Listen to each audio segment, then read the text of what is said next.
¿Qué te parece la idea de una laptop extremadamente pequeña y práctica que no solo funciona perfectamente como una consola de juegos portátil, sino que también puede usarse para impulsar una estación de trabajo profesional para un ingeniero de sonido, un arquitecto o un diseñador gráfico? Uno pensaría que eso debe ser una completa tontería, pero las apariencias engañan. Esta pequeñez puede ser del tamaño de una mano, pero tiene un procesador más potente que el Intel Core i9-9900K de escritorio. De hecho, incluso el 10900K es más débil que este. En la versión básica, el dispositivo tiene 32 GB de memoria doble velocidad de datos, 5 funcionando a 7500 megatransferencias por segundo, y en la versión más potente, 64 GB. La pantalla, con una resolución de 2560 x 1600 píxeles, ofrece una excelente nitidez, y aunque en los viajes esas 10,1 pulgadas son una verdadera salvación, en casa puede resultar un poco pequeña. Por eso, y sin necesidad de adaptadores, puedes conectar una segunda, tercera e incluso una cuarta pantalla. Estos monitores pueden tener una resolución 4K y una alta tasa de refresco sin problemas. Y cuando quieras tomarte un descanso del trabajo, simplemente desconectas esta pequeña bestia de tu estación y gracias al control integrado puedes jugar tu juego favorito donde quieras. Al ver un dispositivo de este tamaño, normalmente no esperamos nada emocionante, pero en realidad sí hay motivos para emocionarse. Incluso si por ahora no planeas comprar una maravilla como esta, vale la pena ver este material aunque sea solo para saber a dónde nos ha llevado el rápido desarrollo de la tecnología. Hola, soy Pablo y estás viendo TechManiac HD. Te invito a verlo. Recibí el GPD WinMax 2 en su versión renovada. La versión anterior tenía un Ryzen 7840U. En la versión de este año está el 8840U, aunque de todas las diferencias hablaremos más adelante. Echemos un vistazo a la caja. En la parte superior está el dispositivo empaquetado. Debajo de él se encuentra la documentación y más abajo un cable USB-C de 150 centímetros de doble cara junto con un cargador de 100 AA al que se le añadió un adaptador. Es un cargador tipo Power Delivery, así que pueden usarlo tranquilamente para cargar su smartphone u otra laptop. Echemos un vistazo a este pequeñín por fuera. La carcasa está hecha de una aleación de aluminio y magnesio resistente. En la parte frontal se encuentran dos bocinas y el botón de encendido, que también funciona como lector de huellas digitales. A la derecha hay otra rejilla de bocina y dos puertos USB-A de 5 gigabits. En el lado izquierdo vemos otra salida para la bocina y un lector de tarjetas de memoria, tanto para tarjetas Secure Digital de tamaño completo como para Micro Secure Digital. Cabe destacar que puede leer y escribir datos a una velocidad de 312 megabytes por segundo, así que es de primera clase. En la parte trasera hay una entrada combinada mini jack para micrófono y audífonos. El siguiente es un puerto OcuLink de 63 gigabits que puede usarse, por ejemplo, para conectar una tarjeta gráfica externa potente. Justo detrás de él está el HDMI versión 2.1 y dos puertos USB tipo C que soportan la tecnología Power Delivery, lo que significa que podemos cargar este dispositivo tanto por uno como por el otro conector. El siguiente es un USB 3.2 de segunda generación con velocidad de hasta 10 Gbps. Pero este que tiene la inscripción USB 4 es especial, porque permite transferir datos a una velocidad de 40 gigabits por segundo, lo que equivale a 5 gigabytes por segundo. Por eso, en cuanto a puertos, el WinMax 2 impresiona, al mismo tiempo que pone en aprietos a más de una laptop de tamaño normal. La cámara se encuentra en la parte inferior de la pantalla, al lado del micrófono. Al abrir el dispositivo, se nota que la tapa es mucho más dura que en una laptop estándar y no hay manera de abrir esta pantalla con un solo dedo. En la mayoría de los casos, esto sería una desventaja, pero tratándose de una consola portátil, es inevitable. ¿Nadie querría que la pantalla se moviera mientras juega? Las bisagras trabajan duro, pero al mismo tiempo debo decir que su funcionamiento es suave. Sujetan la pantalla firmemente en la posición que elegimos, sin importar en qué posición estemos nosotros. Este ajuste más firme de las bisagras también va de la mano con la pantalla táctil, que no se tambalea molesta con cada toque. Y debo admitir que en el sistema Windows, la posibilidad de manejar la computadora con el tacto realmente vale oro. La pantalla tiene una resolución de 2560 x 1600 píxeles, es decir, tiene una proporción de 16:10. Con esta diagonal, eso da 299 píxeles por pulgada. Esto implica que la pantalla tiene un nivel de detalle extremadamente alto, lo cual es muy notable durante el trabajo. Para comparar, una pantalla de 27 pulgadas con resolución 4K tiene una densidad de píxeles 2 veces menor. Por defecto, el escalado en Windows está configurado al 200% para mayor comodidad de uso. Esto facilita significativamente el manejo táctil. Sin embargo, si surge la necesidad, al reducir el escalado, aunque sea al 150%, obtenemos un área de trabajo enorme. Naturalmente, todo es muy pequeño en ese momento, y no digo que sería cómodo trabajar así durante 8 horas. Sin embargo, lo más importante aquí es el hecho de que, si surge la necesidad, este dispositivo discreto nos permitirá terminar algún proyecto del trabajo o la escuela, y me atrevo a decir que hacer este tipo de tarea, por ejemplo, en un Steam Deck, sería, bueno, tal vez no imposible, pero sí sumamente molesto. En este momento me voy a permitir una pequeña digresión, ya que supongo que parte de quienes están viendo este material están considerando un dispositivo como el Steam Deck, el Republic of Gamers Ally o el Lenovo Legion Go. Estas consolas portátiles no son iguales al GPD mencionado, pero comparten la misma idea. Y el WinMax 2 no solo es una excelente consola para juegos, de lo cual hablaremos más adelante, sino que también es un dispositivo versátil que realmente funciona bien en cualquier uso.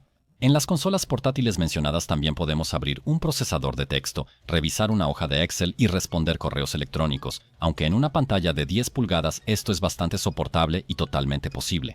En una mucho más pequeña, la situación se vuelve mucho más difícil.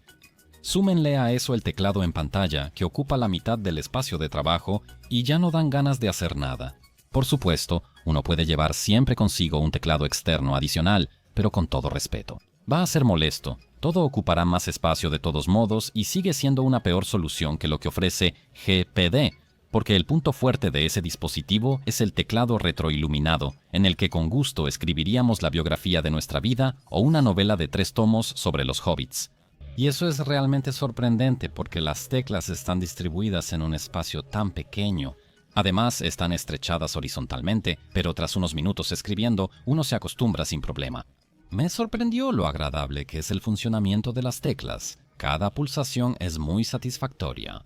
Por otro lado, el tamaño y la ubicación del touchpad ya no van a causar el mismo entusiasmo en nadie. Claro, funciona correctamente y si no queremos estar tocando la pantalla con los dedos, cumple perfectamente su función, pero nadie querría jugar una estrategia de esa manera.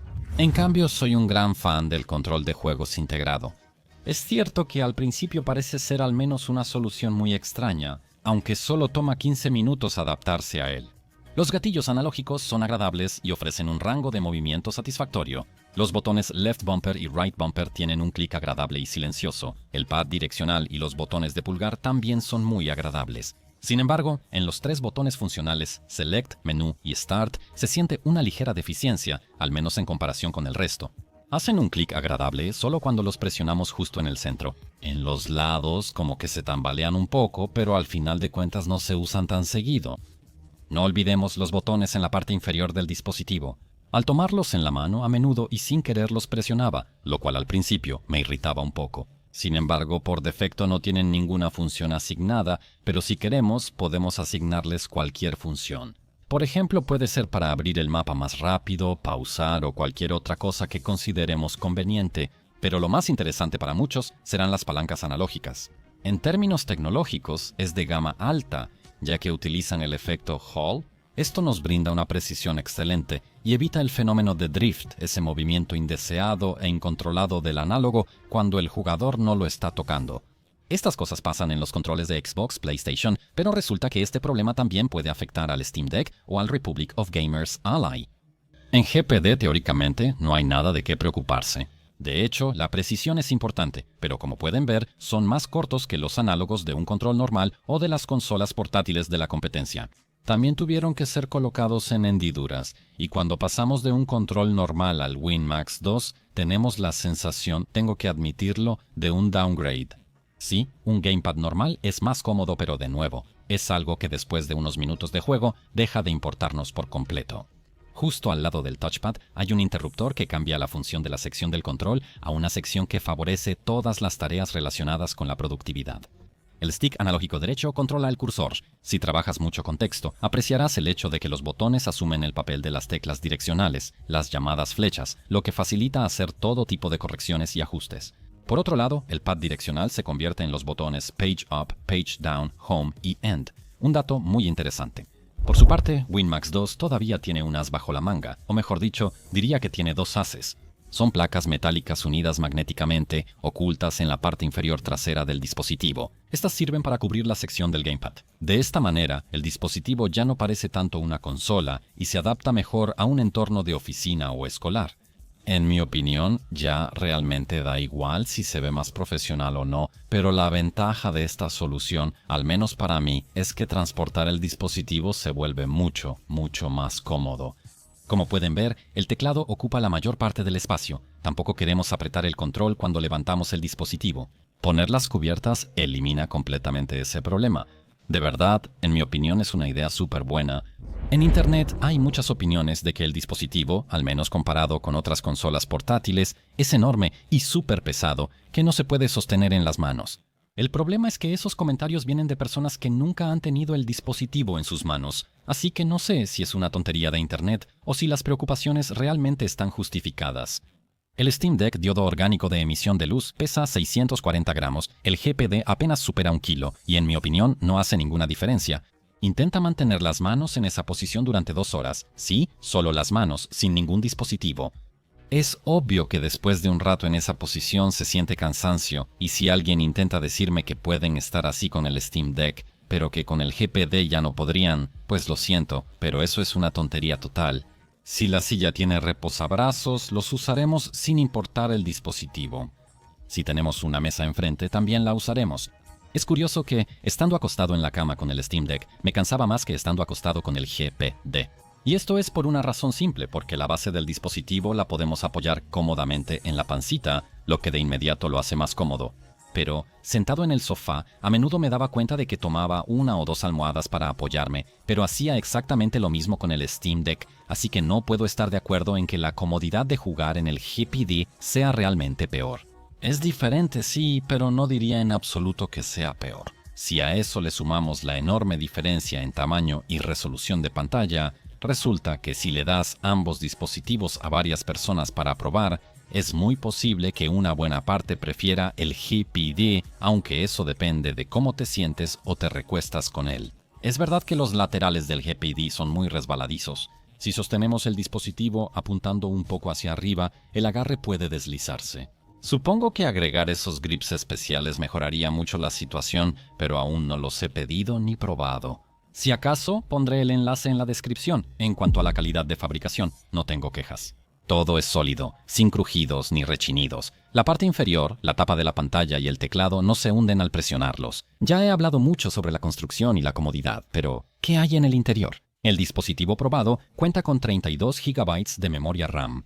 La frecuencia predeterminada estaba configurada en 6.400 megatransferencias por segundo, pero entrando al sistema básico de entrada y salida, fácilmente podemos aumentarla a 7.500, lo cual es muy importante, ya que esta memoria se comparte con el sistema gráfico. Por supuesto, tenemos control sobre cuánta memoria RAM asignamos como memoria de acceso aleatorio de video. Si trabajamos principalmente en un programa que consume mucha memoria RAM, pero que no depende mucho del sistema gráfico, podemos asignar solo 512 MB a la GPU. Pero si en un juego específico nos gusta tener texturas de mayor calidad y una resolución más alta, podemos asignarle incluso 16 GB. Aquí puedo adelantar que, basándome en los juegos que he probado, llegué a la conclusión de que 24 GB de memoria RAM y 8 GB para el sistema gráfico es una división perfectamente equilibrada. Ok, pero ¿de qué tarjeta gráfica estamos hablando? El encargado de generar frames por segundo de manera eficiente y ahorrando energía es el chip Radeon 780M integrado con el procesador. En teoría puede ser más potente que el GeForce GTX 1650 T-Mobile, pero a su vez es más débil que el RTX 2050. El modelo de este año cuenta con el procesador Ryzen 8840U. Puede que suene mucho mejor que el 7840U del año pasado, pero en realidad no se diferencian mucho. Básicamente todo es igual, excepto por la potencia de procesamiento neuronal relacionada con la inteligencia artificial. El GPD WinMax 2 en el año 2023 solo podía presumir de 10 TOPS en la unidad de procesamiento neuronal. Este año son hasta 16 TOPS, un rendimiento un 60% mayor que no se puede despreciar, y con el tiempo deberían aparecer más aplicaciones y juegos en los que se podrá aprovechar esto. El procesador Hawk Point también cuenta con aceleración por hardware para la distribución de tareas en los hilos de la tarjeta gráfica, lo que se traduce en un mayor rendimiento en los juegos. Lamentablemente no tengo el modelo del año pasado para comparar, pero les comparto las conclusiones del autor del canal The Fox. Pues bien, al limitar el potencia de diseño térmico a 10 vatios, el nuevo procesador rinde aproximadamente un 10% mejor. Con un límite de 25 vatios, la diferencia de rendimiento ya baja al 5%, pero sigue siendo una ventaja para nuestro procesador más nuevo. The Fox también menciona que, a pesar de establecer el mismo potencia de diseño térmico, el procesador más nuevo consume aproximadamente un 7% más de energía, lo que se traduce en un tiempo de funcionamiento más corto en comparación con la versión del año anterior por unos 15 minutos. Y ya que tocamos el tema de la batería, sigamos por ese camino. El fabricante indica que el dispositivo está equipado con una batería de 67 vatios hora. Tras desmontarlo, puedo confirmar esa información. En su sitio web, el fabricante indica que esta debería ser suficiente para 14 horas de trabajo de oficina, de 6 a 8 horas de ver videos en 1080p y para 5 horas de juego. Creo que vale la pena verificar esos datos. Todas las pruebas de juegos las haré con el brillo al 50%, la retroiluminación del teclado apagada y el límite de potencia establecido en 24 vatios. La unidad que probé permitió 1 hora y 50 minutos de juego en Fortnite con la configuración que ven ahora en pantalla. Sin embargo, 1600p es totalmente exagerado. Con 1200p, que todavía se ve muy bien, la batería duró 2 horas y 2 minutos. Bajando a 800p podremos divertirnos 1 minuto más. Últimamente también empecé a jugar Fallout 76, y aunque soy un fan dedicado de toda la serie, creo que todos saben cómo es el motor de Bethesda. La batería normalmente me duraba alrededor de 1 hora con 40 a 45 minutos de juego. El Brujo 3 absorbe hermosamente toda la energía que le permitamos, pero en el mapa o en el inventario se nota que baja considerablemente. No obstante, usualmente lograba jugar este juego por cerca de 1 hora y 55 minutos. Pueden pensar que no es mucho tiempo, ¿verdad? Pero bueno, son títulos más exigentes que básicamente aprovechan al máximo la potencia de la tarjeta gráfica. Pero hay muchos otros juegos interesantes que funcionan sin problemas con límites mucho más bajos. Hades es un roguelike súper popular y muy bien valorado. Con 7 vatios se notan caídas de fluidez, pero con 8 se obtienen estables 60 cuadros por segundo. Por supuesto, en 800p así podremos jugar por 4 horas y 13 minutos. Si queremos mantener estable 60 FPS en una resolución de 1200p, basta con solo 1 vatio más, es decir, 9 vatios, y eso también permite jugar durante 3 horas y 55 minutos. 1600p ya es una locura, pero nadie te lo prohibirá, especialmente porque solo necesitas 11 vatios. También funciona con 10, pero a veces hay pequeños tirones. De esta manera reduciremos el tiempo de juego, pero aún así no está mal, porque según mis pruebas, obtuve 3 horas y 26 minutos de diversión. Como se observa, todo depende de los límites de potencia fijados. Muchos juegos retro, e incluso algunos títulos más nuevos que aún mantienen un estilo pixel art, estarán completamente satisfechos con 5 vatios, lo que hará que el tiempo de juego vuelva a aumentar. Por eso me intrigaron los resultados de Fortnite. Después de todo, mantener una resolución de 800p es mucho menos exigente que 1200 y mucho menos que 1600p, pero eso realmente no se traduce en el tiempo de duración de la batería. Probamos perfiles de 8, 9, 11 y 24 vatios. Es momento de probar algo intermedio. Al presionar el botón de función junto con Shift, activamos el modo silencioso. La refrigeración baja a alrededor de 2300 revoluciones y créanme, con esas revoluciones el pequeño ventilador es prácticamente inaudible. También se fija un límite de potencia de 15 vatios. Así, ya sea en 800p o 1200p, jugaremos hasta 2 horas y 40 minutos, pero ¿para qué malgastar energía así? Para un juego fluido en 800p 10W son suficientes. En ese modo el tiempo de juego se alarga por otra hora más. Sí, en Fortnite, con total comodidad y a 60 cuadros por segundo, podemos jugar durante 3 horas y 40 minutos. Me gusta mucho el hecho de que esta laptop también permite trabajar en aplicaciones más exigentes, estando en modo de potencia de diseño térmico de 15 vatios, con el brillo de la pantalla al 50%, la retroiluminación del teclado apagada y sin el ahorro de energía de Windows, que de hecho se activó automáticamente al 20%, la batería me permitió trabajar durante 6 horas y 57 minutos. Durante la mayor parte de ese tiempo, utilicé 2 navegadores con varias pestañas abiertas, pero también edité varias decenas de gigabytes de material de video sin procesar y los subí a la nube. YouTube se reprodujo por media hora durante el almuerzo. La verdad no sé cuánto esfuerzo habría que hacer para llegar a las 14 horas que menciona el fabricante. La compañía afirma que solo toma 20 minutos cargar el dispositivo de 0 a 50%, Me temo que eso es una total falsedad. En el caso del dispositivo probado, 20 minutos solo recargaron la batería hasta un 20, a veces hasta un 22%. Intenté varias veces comenzando la prueba desde 3, 5 e incluso 50%, con el dispositivo encendido y apagado. Por eso, realmente no sé de dónde sacó el fabricante información tan optimista. Por lo que veo, otros usuarios de este dispositivo también mencionan el mismo problema, así que mi caso no parece ser aislado. Tampoco me gusta el hecho de que el sistema no acepte 10 o incluso 18 vatios de carga. Mi Zephyrus Duo de 16 pulgadas con el sistema dedicado de NVIDIA y una batería más grande se puede cargar incluso con un powerbank viejo o directamente desde un enchufe USB-C en la pared. Toma mucho tiempo, pero funciona. El GPD, al cargar desde la misma fuente, se niega, lo cual es una lástima. Afortunadamente, el cargador y el cable original pesan solo 170 gramos, por lo que no es pesado. Antes de hablar sobre el rendimiento en los juegos, tengo que explicar por qué realicé las pruebas precisamente a 24 vatios. Furmark simula el peor escenario posible y la máxima carga para el procesador gráfico. Es una prueba sintética, pero algunos juegos se acercan a ella en cuanto a temperaturas y carga. Vemos que con un potencia de diseño térmico de 23 vatios, la temperatura máxima se detuvo en 87,5 grados Celsius. Aquí los cuadros por segundo ya no son tan importantes, pero digamos que tenemos 33. Al aumentar el límite de potencia a 24 vatios, Furmark ya muestra 34 frames por segundo y la temperatura máxima no supera los 89,8 grados.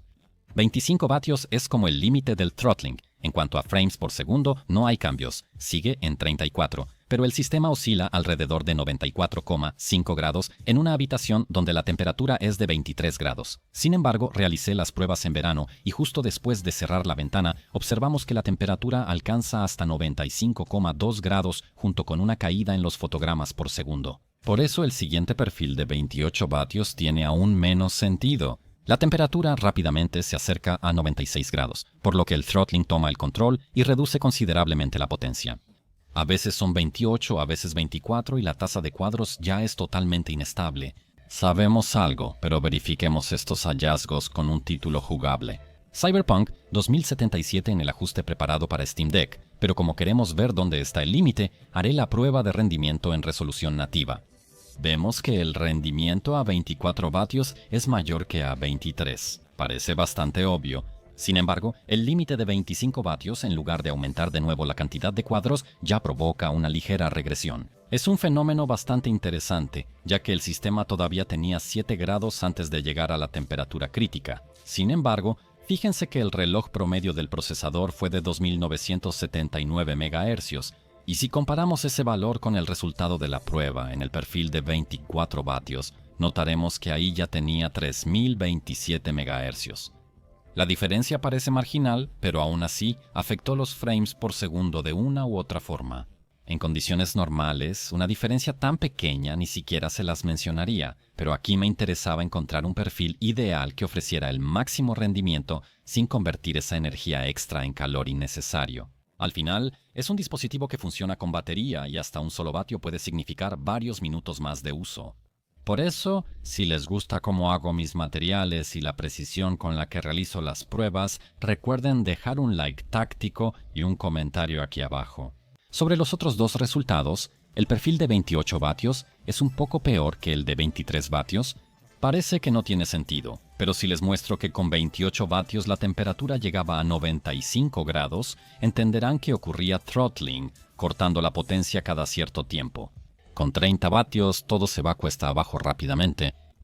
Como dice el dicho polaco, lo que es demasiado ni el cerdo lo come. Por eso, el simple hecho de que aquí podamos establecer un límite de potencia mucho más alto no significa que haya algo de qué maravillarse, porque de esa manera, claramente, no ganamos nada. A menos que cambiáramos la pasta térmica por algo mejor, por ejemplo, por un material de cambio de fase de Honeywell. Si quieres ver esas pruebas, escríbelo en los comentarios y suscríbete para no perdértelo. Ahora viene lo que todos estaban esperando. Por supuesto me refiero a las pruebas de rendimiento en juegos. Los juegos retro, indie o ligeros no son problema para el dispositivo, así que hablemos de producciones más grandes, comenzando con Assassin's Creed Valhalla. Es sorprendente que incluso en configuraciones medias a 1200p se pueda jugar de manera bastante decente. Para este tipo de producción, 58 cuadros por segundo bastan. Bajando a 800p tenemos más que suficientes frames por segundo y entonces incluso se podría usar el ajuste alto. Medí Cyberpunk 2077 en muchos perfiles de energía diferentes, pero aquí les mostraré los resultados solo para el perfil de 24 vatios en 3 resoluciones. Sin duda, 800p es la mejor opción, pero si aflojamos un poco más algunos detalles y activamos Fidelity FX Super Resolution en modo rendimiento, 1200p podría ser bastante jugable. Ahora tomemos como ejemplo un título típicamente de consola. God of War es una producción que ha ganado una gran cantidad de premios. Incluso ganó en la encuesta de mejor juego de todos los tiempos, así que aunque no sean fanáticos del género, creo que vale la pena intentarlo. El problema técnico es que la configuración no tiene opción de pantalla completa. Para jugar en el GPD a una resolución inferior a 2560 x 1600, habría que cambiar la resolución del sistema, lo cual es bastante molesto. En su lugar, optaré por escalar el asunto. En el modo de rendimiento, la imagen se renderiza en 800p y en el modo de máximo rendimiento en 534p, lo que ya proporciona una experiencia de juego bastante agradable. En la tercera entrega de The Witcher no vamos a poder volvernos locos. Yo diría que no conviene ir más allá de 800p aquí. Los ajustes mínimos se ven demasiado feos, pero los medios ya están bastante bien, y con el soporte de la tecnología XeSS en modo equilibrado, podemos esperar un promedio de 51 cuadros por segundo. Pero aquí vamos a poder jugar Fortnite muy a gusto, y eso sin importar la resolución. Los ajustes recomendados por jugadores profesionales. Modo rendimiento con campo de visión y texturas en épico. Aún en 1600p, el GPU mantiene un promedio de 140 cuadros por segundo. En 1200p, la imagen sigue siendo súper nítida y además los frames por segundo se mantienen por encima de 160. Es una lástima que la pantalla de este dispositivo solo tenga 60 Hz. Aunque por otro lado, ya que tenemos tantos frames por segundo, vale la pena aprovechar la oportunidad de bajar el potencia de diseño térmico. Vean que incluso con 8 vatios se puede jugar perfectamente a este juego. Pausen ahora si quieren ver bien, porque la siguiente pantalla no tiene algunas opciones y solo muestra los perfiles que también provee en cuanto a la duración de la batería. Vemos que para 1200p y 800p simplemente no tiene sentido usar el perfil de 24 vatios. Sin embargo, reduciendo la cantidad de energía a 15 o incluso 10 vatios, seguimos jugando por encima de la velocidad de refresco de la pantalla y ganamos mucho en la duración de la batería. Conviene detenerse y observar con atención lo que sucede aquí. Pero continuamos. Sin duda, el GPD WinMax 2 es un dispositivo sumamente interesante con un enorme potencial de uso. Su potencia de procesamiento supera las capacidades de más de una computadora de escritorio de hace algunos años y al mismo tiempo es un dispositivo mucho más práctico que el 99% de las laptops que hay actualmente en el mercado. Si le sumamos el control integrado, obtenemos algo realmente ultra excepcional. Aunque mencioné el puerto Oculink, no expliqué que podemos conectar a través de él un adaptador económico junto con cualquier tarjeta gráfica, ya sea nueva o antigua. Esta solución requiere una fuente de alimentación adicional solo para la tarjeta, lo que puede no ser muy elegante. Lo más interesante es que el fabricante también ofrece un dispositivo compacto dedicado llamado GPD-G1. Es una pequeña caja elegante que podemos meter en la mochila y que mejora significativamente el rendimiento de este conjunto hasta un nivel equivalente al de una tarjeta de escritorio RTX 4070. También merece reconocimiento la posibilidad de instalar un módulo 4G, pero lo que más me gusta de este pequeño y elegante dispositivo es la facilidad para ampliar la memoria de almacenamiento. Solo se necesita un tornillo y levantar una tapa de plástico para acceder a la ranura M.2 en tamaño 2230. Aquí podemos poner una unidad SSD adicional de 2 TB y, aunque el dispositivo ya viene con una unidad de 2 TB preinstalada, esa está oculta en el interior. Sin embargo, cambiar esa tampoco representa el menor problema. Ya viene en el estándar 2280, que es el más común, y por ahora podemos cambiarlo, por ejemplo, por uno equivalente de 4 TB. Si le agregamos una tarjeta Secure digital de 2 TB, este pequeñito puede tener hasta 8 TB de espacio de almacenamiento en total. Una locura total. Como puedes ver, este dispositivo tiene muchísimas ventajas, y si hasta ahora estabas pensando en comprar un Steam Deck, recuerda que ahí solo podrás jugar juegos de Steam, algo que mucha gente parece olvidar. Tenemos muchísimos juegos geniales que han sido regalados en Epic, Good Old Games, en la tienda de Ubisoft o en Blizzard, incluso el mismo Fallout 76 estuvo gratis en Microsoft Store. O también todavía puedes comprarlo por unos 4 pesos en la página de Geji Deals, donde Steam por esa misma producción te cobra 170 pesos. Así que puede que el Steam Deck en papel parezca más barato, pero también es mucho menos funcional y con el tiempo, cuando nos veamos obligados a comprar juegos solo en la plataforma de Steam, la diferencia de precio puede importar menos. Y también debemos recordar que no todo está disponible en Steam. ¿Qué pasaría si Grand Theft Auto 6 estuviera disponible exclusivamente en la tienda de Epic durante el primer año? Ya han pasado cosas así, por eso creo que realmente vale la pena pensar bien en la elección del dispositivo que vamos a comprar. Ahora hablemos de las desventajas. Ya mencioné algunos puntos que no me convencieron mucho, pero otra cosa que me irrita es el lector de huellas dactilares, que es muy impreciso. Este aquí falla más de lo que funciona. En promedio, diría que tiene un éxito del 40%. De hecho, estos dos puertos USB están al revés, lo cual puede ser confuso. Otro tema son los reflejos en la pantalla. El recubrimiento tipo glossy puede mejorar la calidad percibida y el contraste, pero los reflejos a menudo son difíciles de soportar. Sin mencionar el hecho de que realmente me gustaría tener aquí una pantalla diodo orgánico de emisión de luz de al menos 90 Hz con soporte para la tecnología VRR, pero bueno, tal vez en la próxima generación. Sin embargo, con tantas ventajas abrumadoras, eso es insignificante. Puedo decir con confianza que el GP de WinMax 2 me sorprendió increíblemente. Al conectarle monitores externos, teclado, ratón, sistema de audio e incluso tal vez una tarjeta gráfica externa, puede reemplazar fácilmente a más de una computadora de escritorio, siendo al mismo tiempo una consola de juegos portátil casi perfecta. También debo confesarles que desde hace algunos años juego cada vez menos, pero el GPD me permitió redescubrir cuánto placer puede brindar un buen juego. Compré Diablo 4 cuando salió, pero no he tenido tiempo de jugarlo. Pero estando acostado en algún lugar con el GPD pude relajarme y olvidarme de todo el mundo, y eso es algo que a todos nos vendría bien de vez en cuando. Si te gustó este material, no olvides dejar un like, un comentario y visitar mi página techmaniacht.pl. Gracias al menú intuitivo, seguro encontrarás ahí más contenido que te inspire.